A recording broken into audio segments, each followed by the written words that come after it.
Want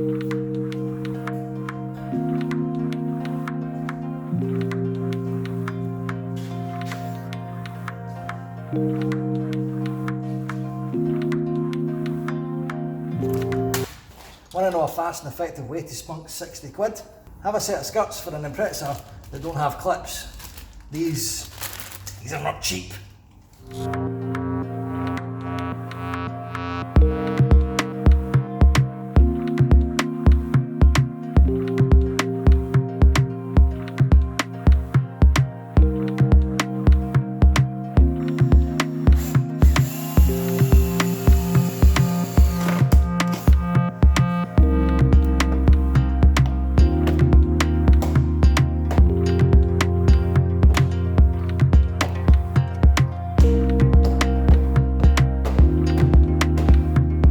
That'll do. Time to flip around and do the other side. Then I'll take it out and actually flip around because I like space.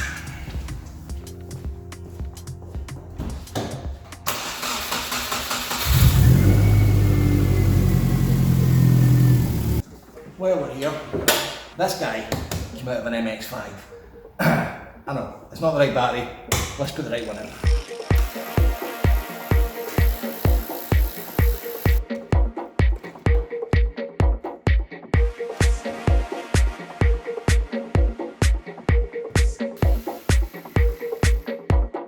Right, is that any better?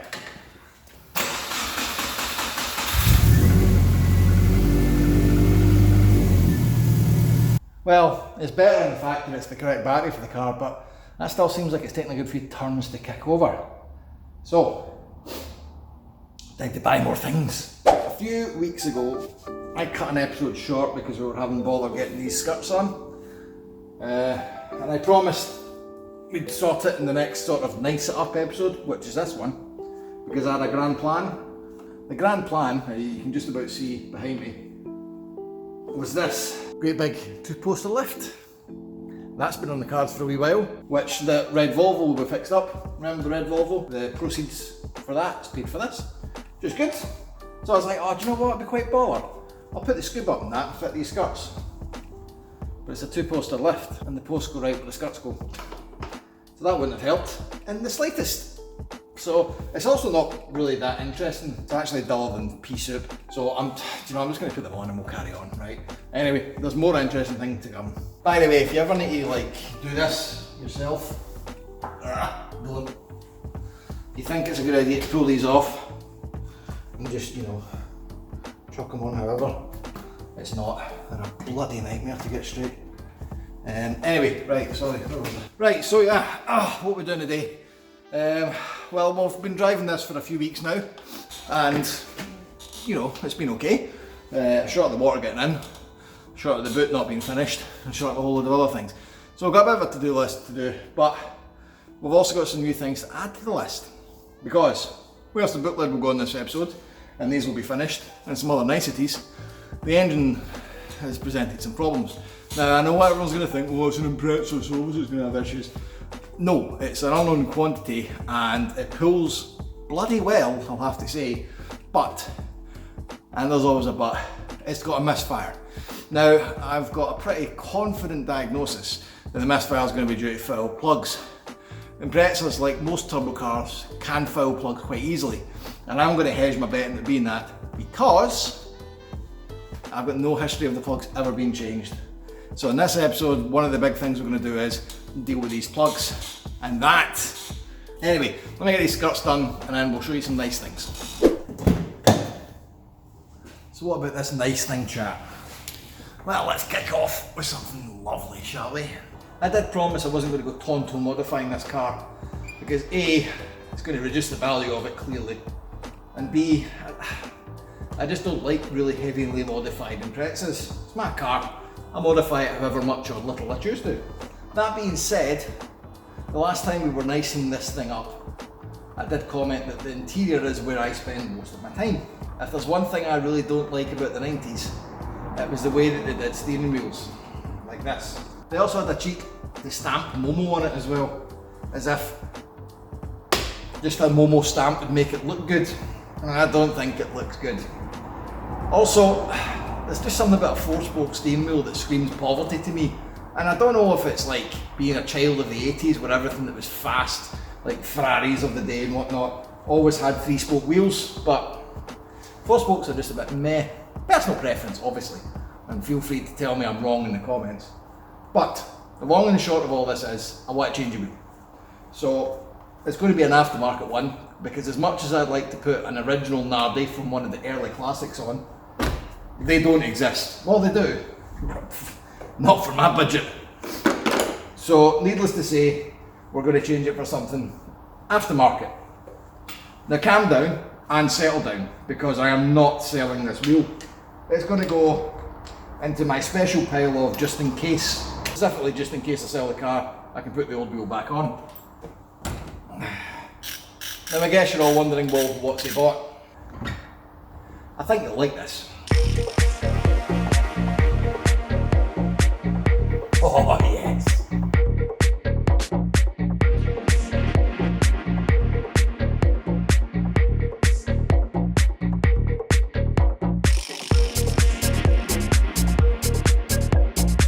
Well, this is a unshocking shock, isn't it? My Chinesium quality Chinese parts, which are claimed to be Nardo but are actually not, will not engage on the spline. That is how far it goes. 2 tons of the thread, which is, my good God, never safe enough, and it is jammed. It will not go any further. And if you look, you will see that the spline is barely actually splined through. You can see what it's crunching up. I would say that's crap. Yet another eBay dispute. This is why we can't have nice things. Right, the old wheel, which I'm not a fan of, needs to go back on. But it will be temporary, because this bad boy over here must go on. So we'll just buy another boss kit from somebody else. Somebody reputable. Somebody that won't take 3 fucking weeks to ship it. And then this will go back, probably by airmail, because I'll just throw it across several continents at the dumb that sold me it. Remember this thing? It has haunted this build for about 4 episodes now, and it's still not on the car. Now you'll note it's at least blue, which is a start. However, we've got some problems. Again, obviously. Aside from, you know, it not being on the bloody car, the bigger problem we have here is this. You'll notice the complete and utter absence of a 3rd level brake light. That's because it wouldn't work.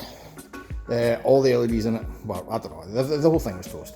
Anyway, long and short is I tried to take it out and it shattered into a million pieces because it's cheap crap. So what then followed was weeks of me going, where did I get this? It's not a genuine spoiler, so a genuine light's not going to fit it. And eventually, I think I've worked out a solution, and it should be arriving any day now. And I'm just going to I don't care anymore, I just want it on the car.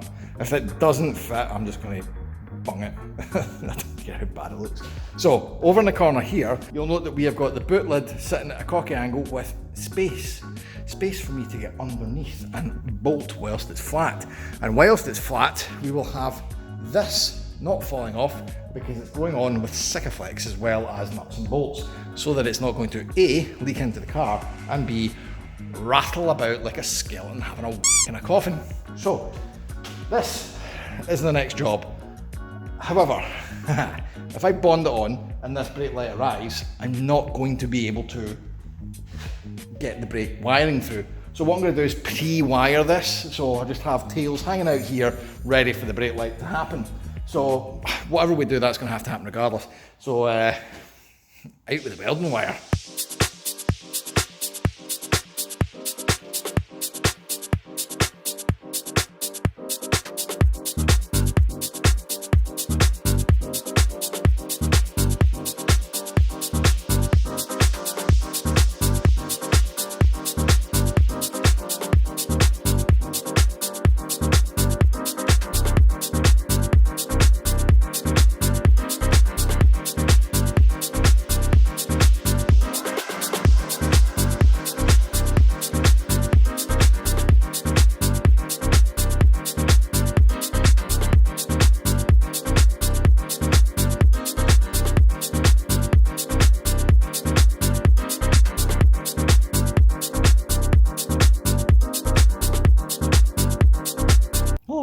He's so shy. He always pretends like he's shy, but he's not. So, in further nice up activities, Gianni is here to nice up this with some of his finest, only the finest of goods. Just like my mama used to make. Lessons sleep. Yeah, just subtle, not even the wildest one that he does, obviously. Well, this is the one with the pink. Is it? Background. Oh, you beauty. I'm just trying to work out whether the curvature of the screen will allow for the logo to be. What? I think I should clean your window for a start. Just put it on upside down. Like Fairy Liquid, I think would probably be ideal because it just would kill any wax that you've got in there. But Right. just give me some water and I'll keep some Fairy Liquid. Best Fairy Liquid administrator, the mighty Spontex. that's amazing. Look at that. You need to push a button or something? No, it just comes out. Why are you buying a sunstrip when you could just do that? That does look better. Just get some lacquer over it and that's it.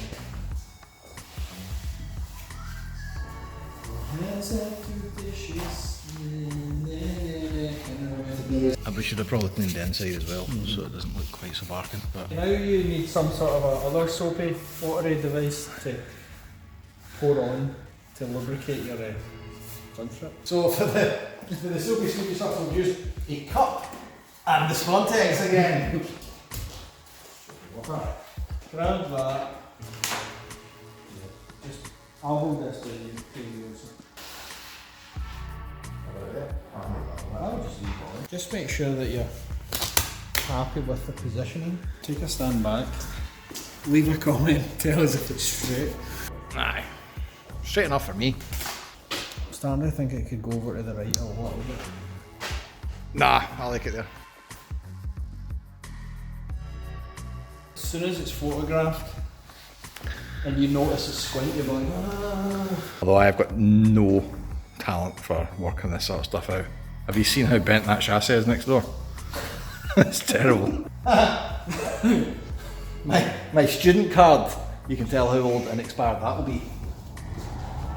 What was that? I took a night class in the School of Hard Knocks, mate. Many moons ago, Max Power gave away a free sunstrip with every magazine. And I had a white Cavalier SRI at the time. And I was like, that sunstrip would look okay. But if I bought another 18 magazines, I could put black Viper stripes up my white Cavi. And I did. By the way, it worked. Because like a window was basically well within the length of every panel on the car.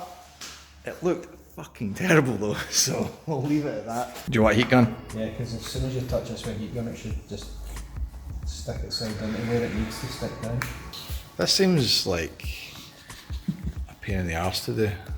I usually go a lot faster. If it was my own car, I'd probably just like peel it and see where it goes.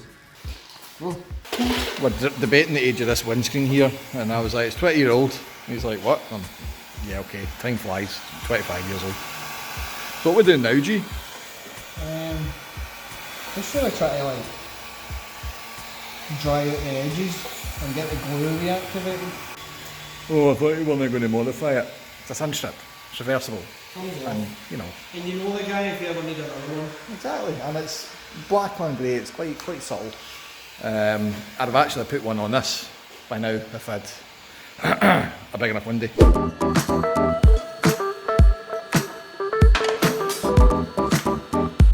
Just about got it.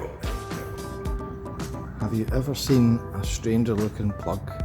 What make are these? Premium. These are never fun. As you can see, I've got the leads it, and yeah, just to give an interest of scale, that's the gap. That's my dick beer. Look at that. So yeah, we're gonna have fun, and then to add extra bonus, well that's actually not in the way. Same on the other side, except I'm right-handed. So the trick for getting them Impreza plugs out is not so much having to deal with the space, it's understanding what socket you need. So what I have found is that your socket plus a wee stumpy extension, that needs to go in first. Once that's in and on the plug, then you put the ratchet on. The front one worked like that, but obviously the chassis leg tapers into the back. me see if there's a smaller one of these in Craig's box of kit. Say what you want about cheap eBay ratchets, at least they're skinny. Don't fully engage the ratchet in. See here, just sitting off. That's so that when you've got the driver loose, get that out. And the engine's still warm. Oh, it just burned out my finger. Sometimes you just need to position the body right. Ah, that's what it was. I didn't have the tongue out. The tongue's out. There we go. You see my professional paint job? Didn't even jerk the car up. Just painted what you can see. Saving the planet.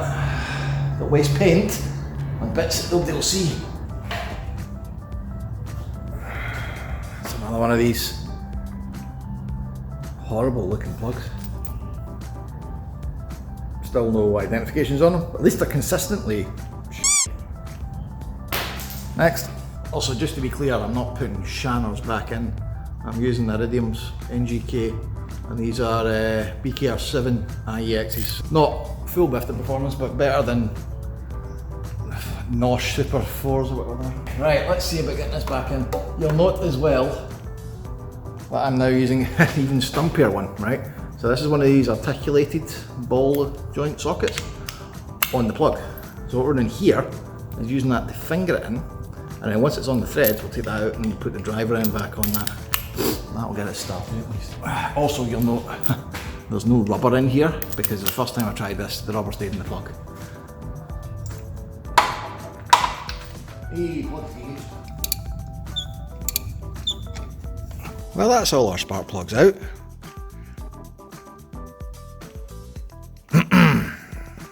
You don't belong here, pal. Anyway, the Iridiums are in. Let's boogie.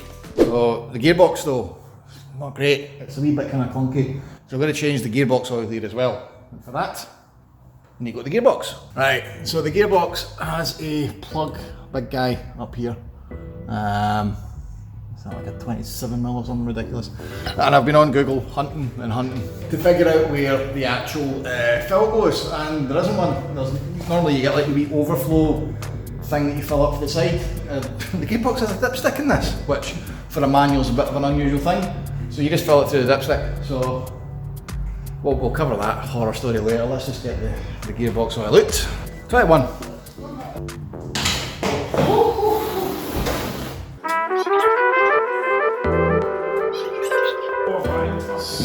Some amount of swarf, but not the worst.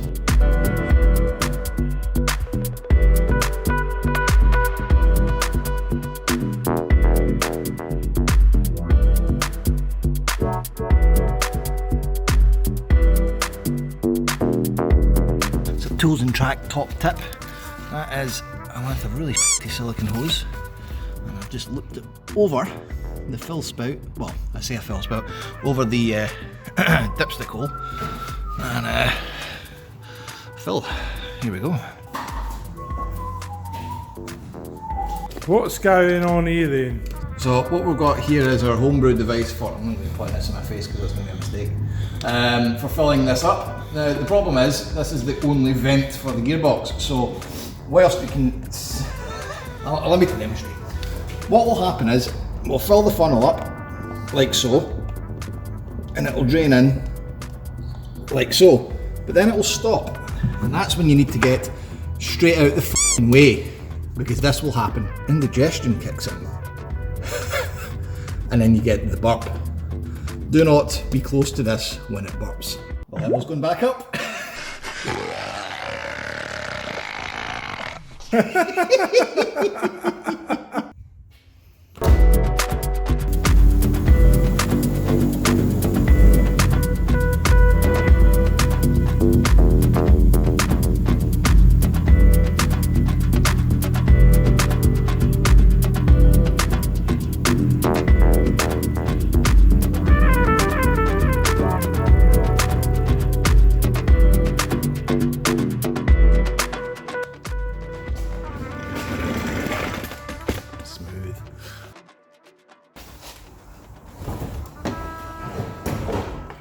Oh, steady on, soldier.